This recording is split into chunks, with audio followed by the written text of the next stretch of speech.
Hello, welcome to Something Rhymes with Purple. I almost said something there. Welcome to Something Rhymes with Purple. This is actually the podcast all about words and language, presented by me, Susie Dent, and Gyles Brandreth sitting opposite me on my Zoom screen. Hello, Gyles. Good to be with you. I'm in such happy form because I've spent some time this week in a variety of art galleries. Oh. I love an art gallery. And this month, July, the month we're recording this in 2022, it's the 125th anniversary of the Tate Britain, which is one of the UK's most established art galleries. Well, originally called simply the Tate Gallery, named after Tate, as in Tate and Lyle, the mighty sugar refiners. Anyway, today we're going to devote our podcast to the world of art. And the Tate houses all forms of art, but we're going to focus more on painting today because we can cover other areas maybe in later episodes. And I have in my time visited Tate Britain, which was the original Tate Gallery, Tate Modern, Tate Liverpool, Tate St Ives. Tate St Ives. And it all is named after Henry Tate, who donated the original building and lent his own personal collection. And Tate Britain, as we now think of it, but it was then the Tate Gallery, first opens its doors back in 1897 with a small collection of British artwork. And I love British art. I love international art. I just love art. Do you love, before we get into the words and language of art, do you enjoy art? I do enjoy art. I made a pact with myself when I started to write books. And as you know, a lot of my books have been quite little, but I just thought whenever I write something, I'm going to treat myself to a painting. And it might be really small, it might be really inexpensive, or it might be something that I have really, really wanted to save up for a very long time. So for every book that I've written, I've bought a painting. So I can look at the pictures on my wall and think, oh yeah, that's from then. Can I say it's a fabulous idea? It's a wonderful way of remembering something. I think it's a great idea. People listening might, any moment in your life that you want to remember, and then you've got the painting up there and it triggers the memory instantly. Fantastic. Exactly. Yeah, just a certain time and, what you were sort of experiencing at that moment. So the most recent work that I bought was from, now he's this absolutely brilliant painter called Jack Coulter, who's in his 20s, and he has something called synesthesia. And synesthesia is when you experience senses in different ways to other people. So, for example, colours might present themselves as sounds, or music, particularly for Jack, presents itself as colours for him. So he paints colours as he listens to music.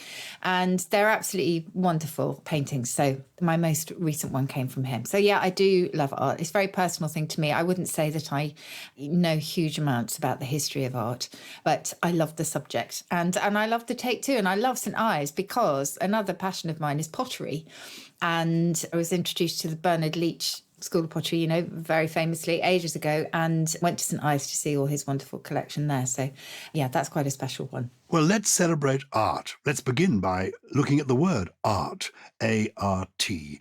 Where does that come from? Short, sweet, simple? Short, sweet, simple. And if in doubt, where would you say that most of our, well, not most of our words, but a lot of our words, particularly when it comes to the kind of...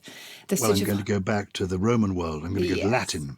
Exactly. And it's ars, simply A-R-S. And you had the ars musica, which was music. And you had, it separated the various branches of art into different things. But that's where it comes from. And if you remember from one of our recent podcast episodes, museum goes back to a building that was dedicated to the muses, those who were thought to inspire the goddesses, who were thought to inspire, all those different branches of art.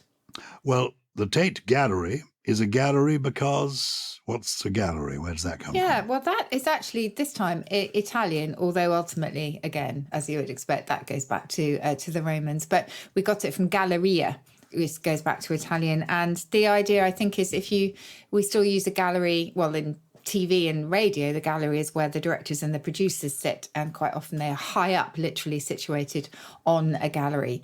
So that was one of its earliest meanings, but really, particularly in Italian, it was a covered space for walking in, and it was sort of open at the side and then had the roof supported by pillars. So it was a bit like a kind of piazza, if you like. And then it became that long, narrow balcony. And then it became something where, it was somewhere where people would walk around and then obviously look at things around them. So it's all to do with gazing in awe, really. My feet always get terribly tired in a gallery. I can walk for Do they? miles along the street, but going round a gallery, within minutes I'm having to sit down. It's extraordinary. Maybe you don't get tired in galleries. But that's the loveliest thing, is just sitting down right in front of a painting, isn't it? And then just, having the chance to literally stare for ages. You're But that's right about that. Yeah. I was going to be a Philistine for a moment and say that for me, the first thing I need about an art gallery is to know that it's got a good coffee shop, because I want to sit down in front of the cupcake and the cup of tea. But you're right, sitting down in front of a painting is wonderful. I went to see a famous painting called The Blue Boy, which was briefly back in Britain. Do you know this painting by Gainsborough of a boy think I dressed do, in yeah. blue clothes? And it was sold 100 years ago to an American art dealer, and it came back briefly to the National Gallery just for a short while, painting by Thomas Gainsborough. And I went and sat there, and I did just sit there looking at this painting, knowing that it was only going to be here for a few weeks. It's gone now. It's now gone back to America. It's at the Huntington in San Marino, California. So if you're listening to this in California, I think they're going to have it back there soon. Anyway, it was just a fantastic painting. Just looking at it, the colours, beautiful. Yeah. Do you remember the very first exhibition you ever went to? Oh, I don't think I do. No. Do you remember yours? Well, I remember the one that made the most impact. It was when I was a student and went travelling with a friend of mine from university, and we did the whole, Euro train bit, which was lovely. And we went to Venice, and there they had the Biennale, the art exhibition, and Howard Hodgkin was our representative that year, the representative from Britain. And that's when I just, his colours are just phenomenal and so vibrant. And that was when I think I fell in love with the idea of looking at paintings. Biennale is an Italian word meaning every other year or something like that? Biannual, yes. Biannual, as opposed to what's if it's twice a year, what is it? Twice yearly, I know. That's the thing. It can mean both. Oh, really? I hate that word. Yes. Oh, how annoying. Biannual can mean both twice a year and every other year. Yeah, it's very annoying. How intriguing. Well, the Biennale is an exhibition. Exhibition, that's again Latin origin. Ex meaning out of, hibition. How does that? The hibere, meaning it's exhibere in Latin, was to hold out, as if you were kind of holding something out in display. So that is simply where that came from. Good. We're going to stick, because it's such a big subject, let's just stick to painters and paint. Okay. Where does paint come from, actually? I'm going to, at some point, find a word that comes from somewhere other than Latin and French being the normal route. But no, this one comes from pingere, the Latin, meaning to paint. And then, of course, it went into French as peindre or peint, P-E-I-N-T, I can't pronounce my French now, peint, meaning painted, and then came into English from there. So, yeah, same route, I'm afraid. Well, take us through some of the painting techniques that we're familiar with.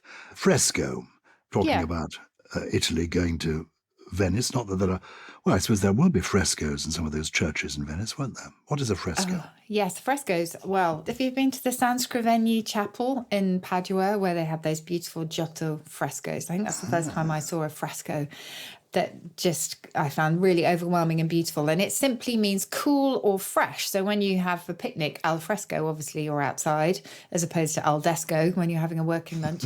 But it comes from the Italian affresco, meaning on the fresh. So, of course, it's fresh plaster that is applied in a fresco. That is as simple as it gets. If anyone does want to go to Padua, I highly recommend that chapel. It's just so beautiful.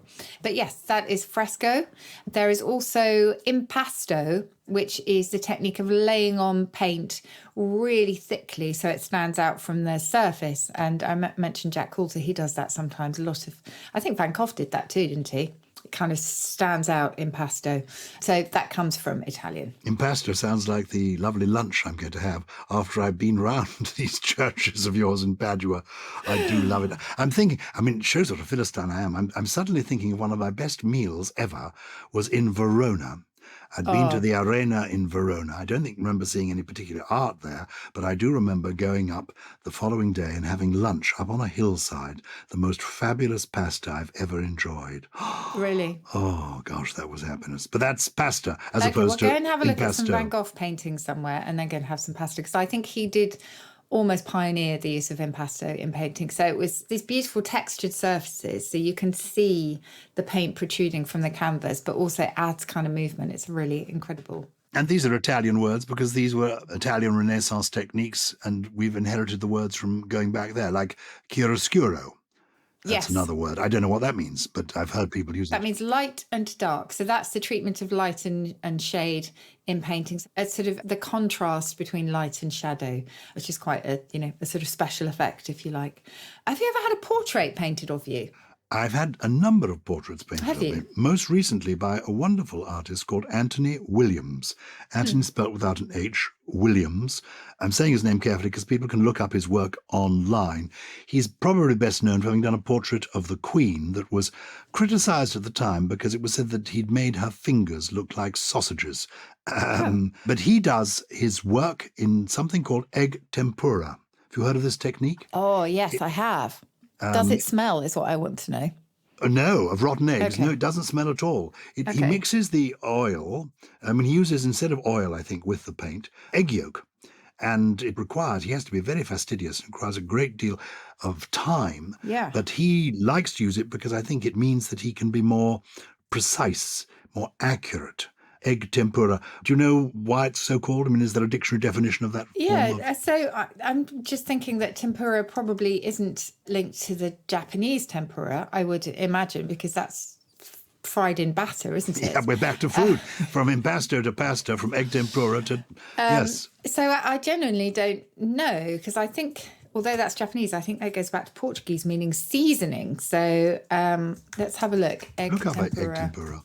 It's a fascinating technique, and it's tempera, not tempura. Explain to me what tempera means. It's basically a method whereby pigments are mixed in an emulsion with water and other things such as egg yolk, and use them for very fine painting, apparently mostly on wood panels around the 12th century onwards. And it goes back to the Italian to paint in distemper.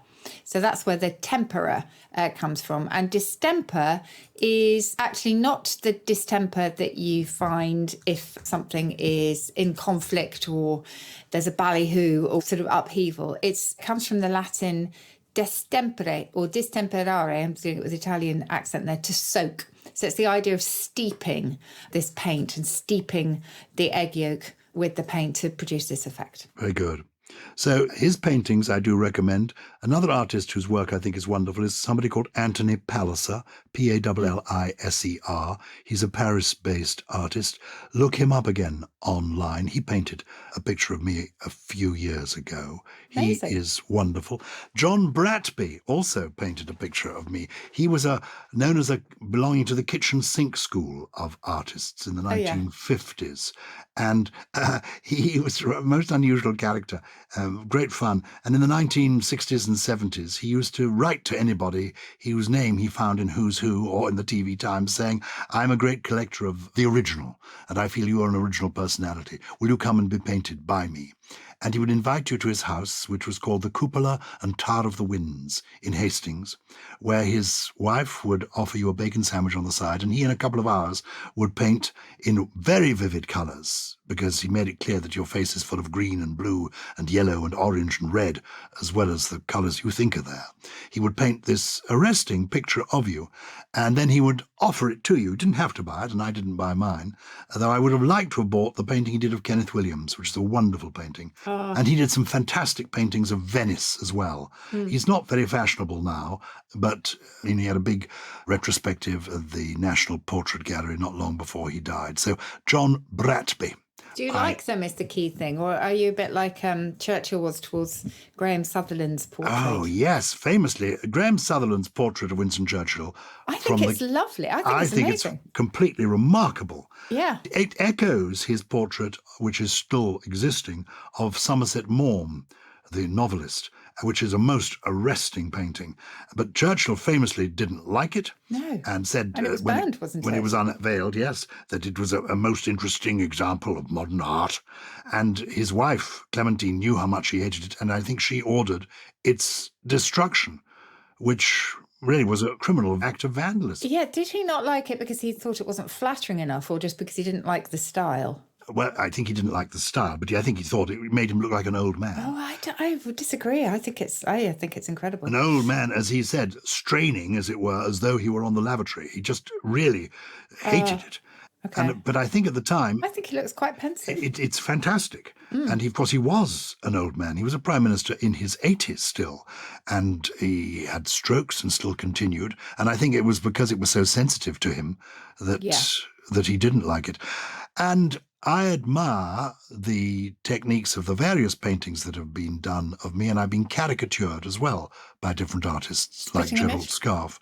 And indeed I have, but I didn't buy my spitting image puppet. Ah, I did something last year for Sky Arts, Portrait Painter of the Year. yeah. And 3 people painted a picture of me, and the one I chose is the one I liked the most. In fact, I liked it the least, but I felt it was the most effective.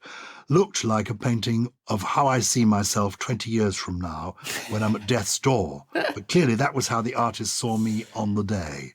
So actually having your portrait painted, don't do it unless you're No. ready for the consequences. That's where we get warts and all, isn't it? Do you remember? Cromwell. Remind me, it's a painting of Oliver Cromwell? Who did you say Oliver that to? Cromwell said to John Lely, his portrait painter, I can't remember his exact words, but essentially he told him to include all warts and all pimples, etc. He didn't want any of the sort of what he saw as newfangled flattery, but in fact, we're still doing it now, aren't we? But yeah, so that's where we get warts and all from. Where does the word canvas come from? Well, believe it or not, it is a relative of cannabis because you make canvas out of its fibres. Canvas has had a really strange journey, actually, because, we also politically canvas, don't we? But if you look at canvas as a verb, going back to the 1500s, it meant to toss someone in a canvas sheet as a punishment or as part of a game. So you'd have lots of people holding the edges of this canvas, but almost like a tarpaulin, and tossing people up into the air, which I imagine was a little bit uncomfortable. Anyway, so then canvas came to mean to beat or to criticise severely. That then weakened again to mean discussing an issue, then to proposing something for discussion. And when you canvass for votes at an election, you're kind of seeking opinion, but also seeking support. So it's had a really, really strange journey. But the canvas that, the artists paint upon does go back to the cannabis plant and the idea of, the fabric that it produces. Very good. Well, you put your blank canvas onto your easel. Yes. That's the stand on which you stand it sometimes if you're an artist. Easel, what's the origin of that? I like that because it goes back to the Dutch easel and the German easel, both of which mean a donkey. So it came into English in the 1630s. But, we talk about a clothes horse. It's a similar idea. It's a kind of load-bearing object, if you like, that becomes a beast of burden. And on his or her hand, the artist might hold a palette on which they mix their paints. Palette, I'm reckoning, is going to be related to plate in some way, is it? No. Oh. No, it actually goes back to the Latin pala, meaning a spade. And I think it's because of the shape of the palette originally looked like the end of a spade, if you like, the shovel bit at the end. So that is where we get the artist's palette. It's also where we get the pallets that are unloaded, by the way, in and out of containers and warehouses. But the palate of the mouth simply goes back to the Latin palatum, meaning the roof of a mouth. Very good. My cat's just walked in if you want to hear some meowing. Well, I like to hear some meowing. I've got a lovely painting of our cat, Nala. No, it's not Nala, it's our previous cat, Jack. Jack was painted by the comedian Jack Whitehall when he was a boy. Oh. Very gifted people often have lots of different gifts, and Jack is very gifted. And we've known him since, in fact, before he was born, because we're friends of his parents. And Jack, when he was about 15, was doing a lot of painting. And my wife said, would you paint we got a cat called Jack, would you paint it? And so he painted a really fine picture, actually. Amazing. I love cat paintings. L.S. Lowry, famous artist, painted some wonderful pictures of animals. Did he? I don't think I've ever including, seen yes, I it. mean, we think of him doing those stick men. But Yeah. often if you look in detail at those paintings, often there are dogs and cats walking about the streets as well. And he did some individual paintings of animals too. Anyway, that's by the by. Do you like a picture to be framed? Most artists do, I think. They somehow, a frame actually can do something for a picture. Yeah, no, they definitely can. Do I like frames? Sometimes I do. Sometimes I don't. It depends. I think for modern art, frame sometimes just doesn't look right. And so you just leave it on the canvas. Whereas I am looking at a painting by someone called John Lowry Morrison, who is a Scottish painter who paints in the Scottish Islands. Beautiful, quite Van Gogh-like, actually. And I've got one just in the study where I'm here now with a kind of gold frame, which sets it off beautifully because it's the moon upon the water. So I think it can do a lot, yes. Scottish painters, I am particularly fond of the Scottish colourists. I'm wanting to send people off from this podcast to begin Googling and to think, oh, yes, they mentioned all these people. The Scottish colourists, you probably know their work. What are their names? Boileau, I know, is one. Cadell is another. Hunter. Peploe, Hunter, Okay. Cadell. If you don't know their work, the colour is Ferguson. Ferguson. They are great. Oh, I love it. Whenever I go to the Edinburgh Fringe, which I sometimes do in August, I may be popping up there this August, but I will be perhaps performing there next year. For me, the great treat is going to the art galleries in Edinburgh. Oh, they are beautiful. I'm looking at them now. Yeah. Peploe. Yeah, gorgeous. Peploe, extraordinary. A lot of Yeah. still lifes, but with colours that are so bright, translucent, fantastic. Yeah. So, very good. Really beautiful. Just before we go, if you are leaving the Tate Gallery, or indeed any gallery at all, what is the painting going to take with you? Susie, this is it. The National Gallery is burning down, and you are going to take a painting. Which painting? All the art galleries of the world are burning down. Which painting are you going to take to keep safe? Oh, that is so hard. I'm going to go for Whistler's mother. Oh, what an interesting In the choice. Tate. I love that. I love Whistler. I think Whistler is gorgeous. I love all his nocturne paintings. But I could stare for hours at his mum in that picture. I think it's wonderful. If you gave me another 5 minutes, I'd probably come up with a completely different answer. But I do love Whistler. How about you? Well, I'm going to choose, rather quaintly, John Singer Sargent, a painting by Sargent. It's the same sort. It echoes a little bit that Whistler world. You took me down that sort of alleyway. But when Bernard Shaw was asked if the National Gallery was burning down, which painting he'd take with him, he said, the one nearest the door. That's the sensible answer, isn't it? It is a sensible option, yeah, definitely. If you've got any questions about the world of art, you want to recommend an artist perhaps from your country that you feel deserves to be better known outside your country. I've talked about a lot of British artists, not necessarily very famous ones in the people I've talked about. Why not share with us those names and spread the word, spread the art love? Yes, let us know, because I've just looked up how much Peploe Beautiful Still Life went for at Sotheby's recently, and I think I've got to write about 1 million books until I get there. £315,000. Yeah, and I think that's a cheap one. Is it?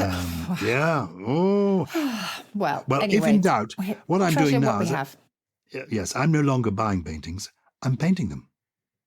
Good for you. I've started painting pictures. Oh, could you do my portrait? Because I've never ever wanted to have one, but I think under your kind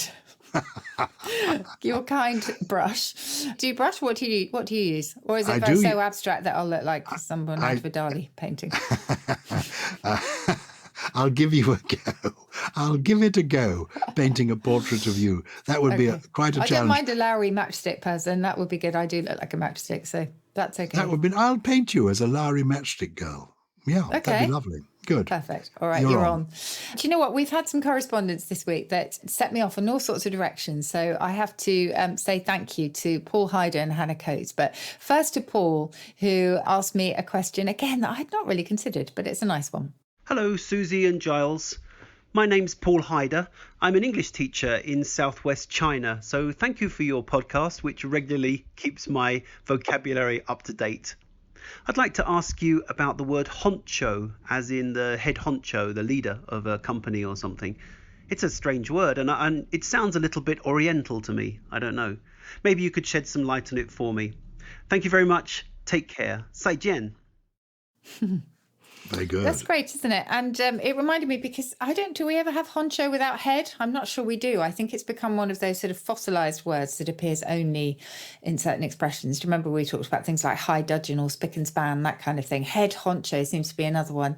But Paul is absolutely spot on. It is a little bit oriental because it comes from the Japanese hancho, meaning group leader. And that was brought back to North America originally by servicemen stationed in Japan during the occupation after the Second World War. And then, so came back in the 1940s and then came to Britain too.